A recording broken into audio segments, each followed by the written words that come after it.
2021년 2월 13일 선목교회 큐티 방송입니다. 안녕하세요, 성도 여러분. 설 명절 잘 보내셨나요? 올해는 코로나로 말미암아 가족과 친지들이 모이지 못해서 조금은 아쉬운 명절이기도 했는데요.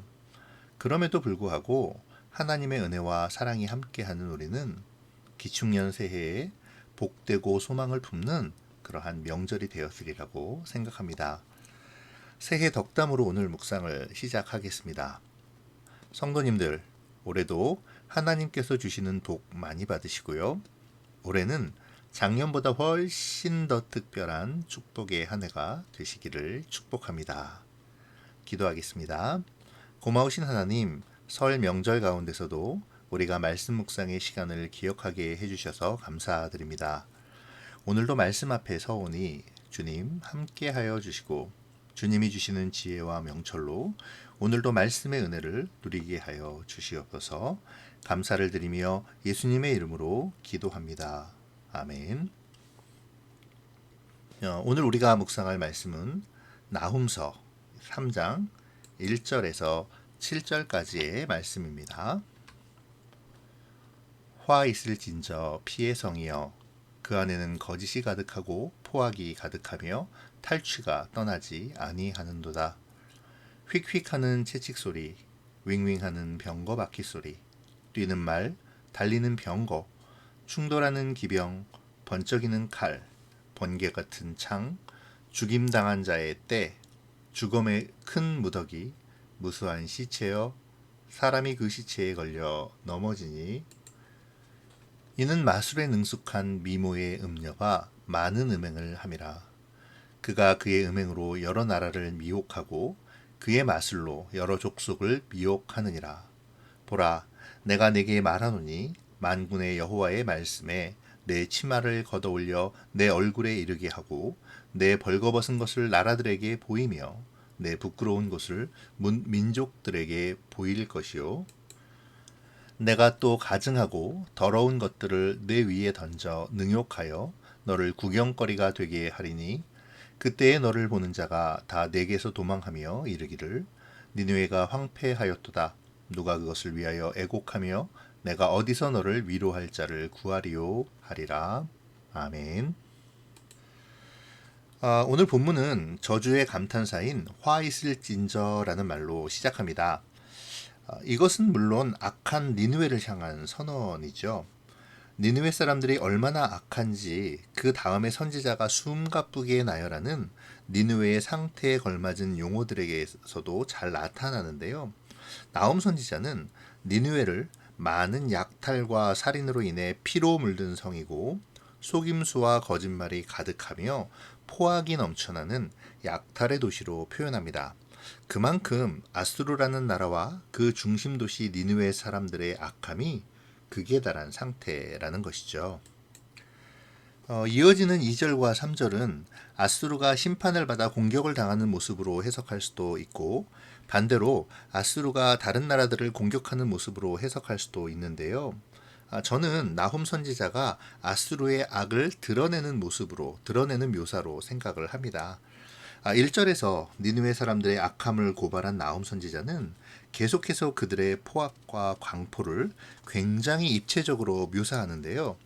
2절에서 채찍 소리, 병거 바퀴 소리, 말발굽 소리와 같은 청각적인 묘사로 그들의 악행을 고발하고, 또 3절에서는 말을 탄 군인들의 충돌, 번쩍이는 칼과 번개 같은 창, 그리고 칼과 창에 의한 사륙과 그로 인한 수많은 시체 무더기와 이로 인해 넘어지는 사람들과 같은 그러한 시각적인 묘사로 그 긴장감을 극대화시키므로 그들의 강포와 포악이 얼마나 잔인했었는지를 알려줍니다.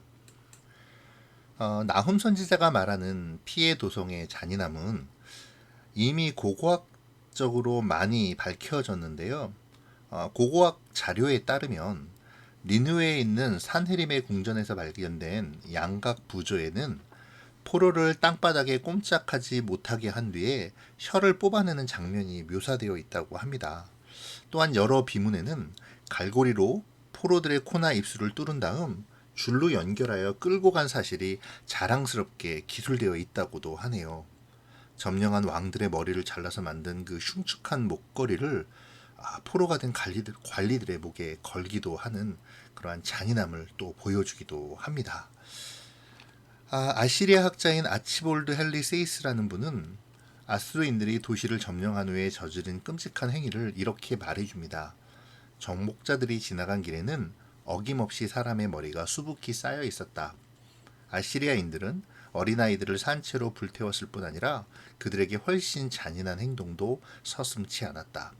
또한 사람들을 기둥에 못 박거나 산채로 가죽을 벗기고 눈을 멀게 했으며 사지를 절단하거나 귀와 코를 자르기도 하였다.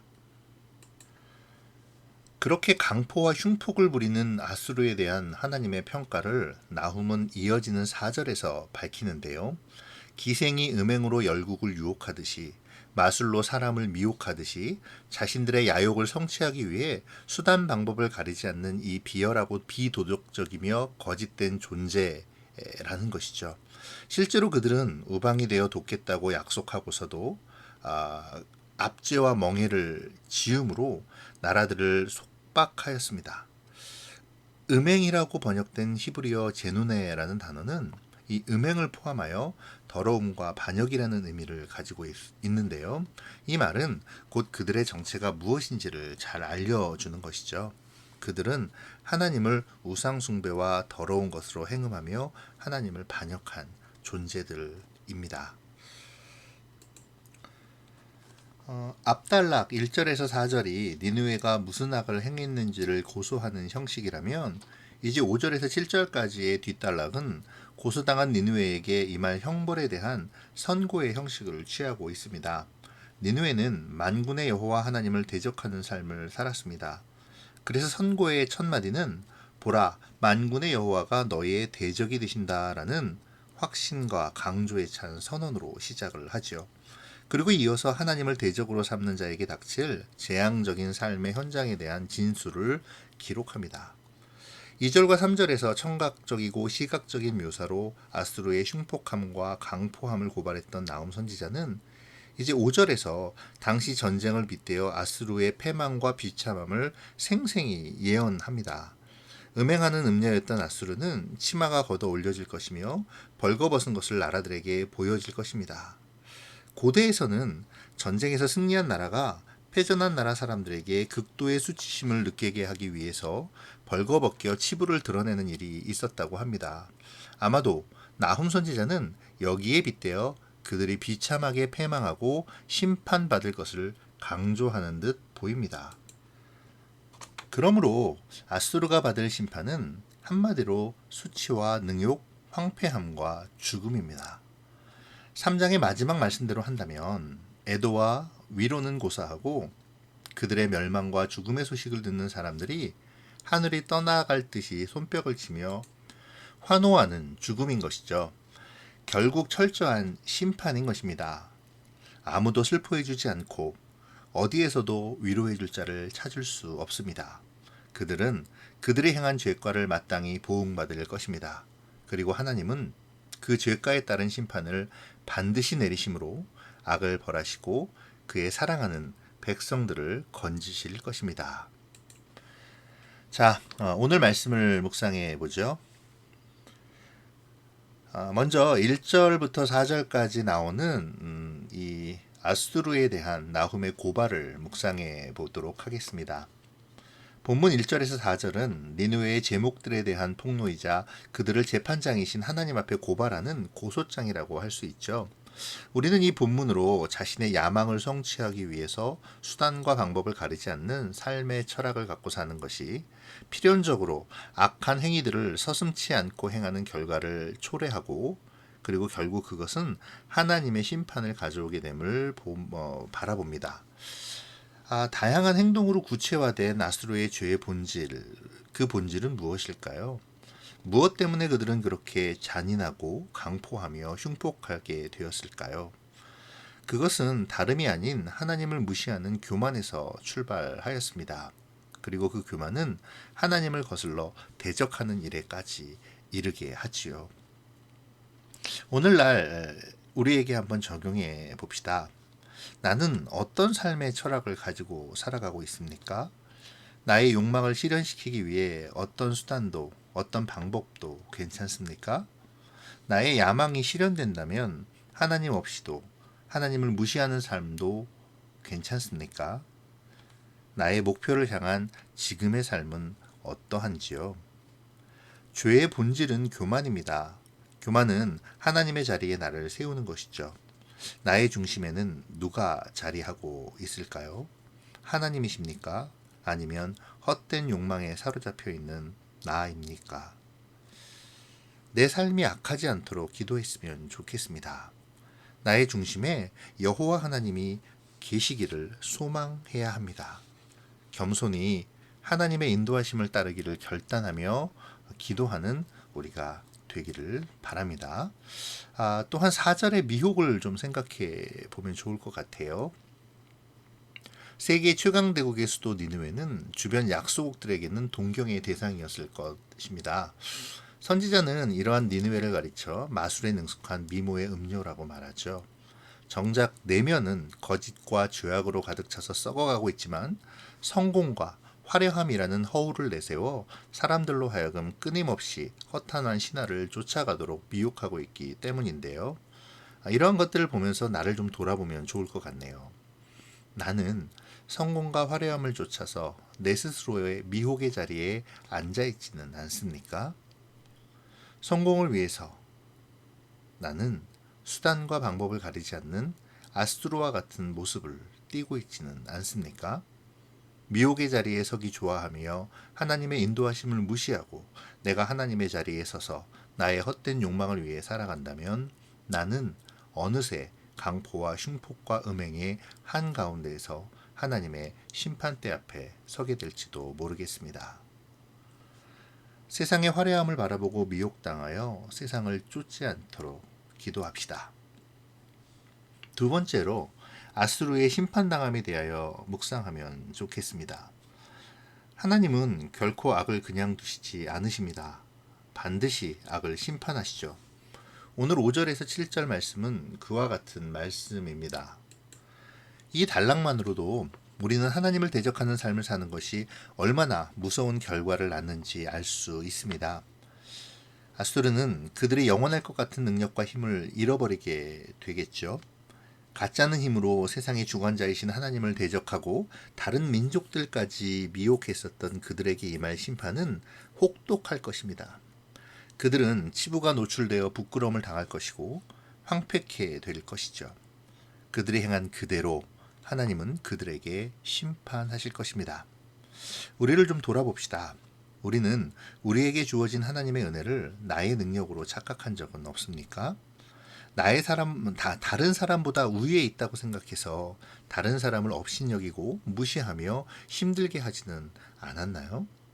하나님 앞에 내 뜻이 받아들이지 않는다고 또는 공동체 내에서 내가 드러나지 않는다고 하나님을 원망하고 불평불만하며 파당을 지어 다른 사람들을 동요시키지 않습니까? 오늘 우리의 모습을 돌아보며 회개하면 좋겠습니다. 그리고 다시 결단하면 좋겠습니다. 나훔서가 말하고자 하는 바는 분명하죠. 여호와는 자신을 거슬러 대적하는 자들에게 대적이 되셔서 반드시 진노하시고 복수하시는 하나님이시며 이 하나님이 역사를 다스리시는 만군의 여호와라는 사실입니다. 그러면서 나훔서를 묵상하는 우리에게 우리의 마음속에 깊은 울림이 되는 질문을 던집니다. 여호와께서 우리의 대적이 되게 할 것인가? 아니면 우리의 위완이 되게 할 것인가? 이 질문에 대하여 오늘 우리는 어떤 삶으로 대답할 수 있을까요? 기도하겠습니다. 고마우신 하나님, 오늘 나훔의 말씀을 통해 아스루의 죄악과 주님의 보응을 봅니다.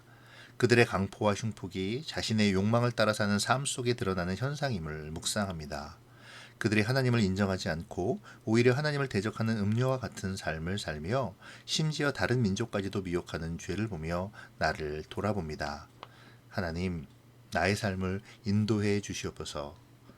나의 삶을 인도하셔서 욕망을 따라 사는 것이 아니라 주의 영광을 위해 인도하심을 따라 살게 하시고 강포와 음행과 미혹의 삶이 아니라 주의 긍휼 속에 위로를 얻는 삶을 살게 하여 주시옵소서.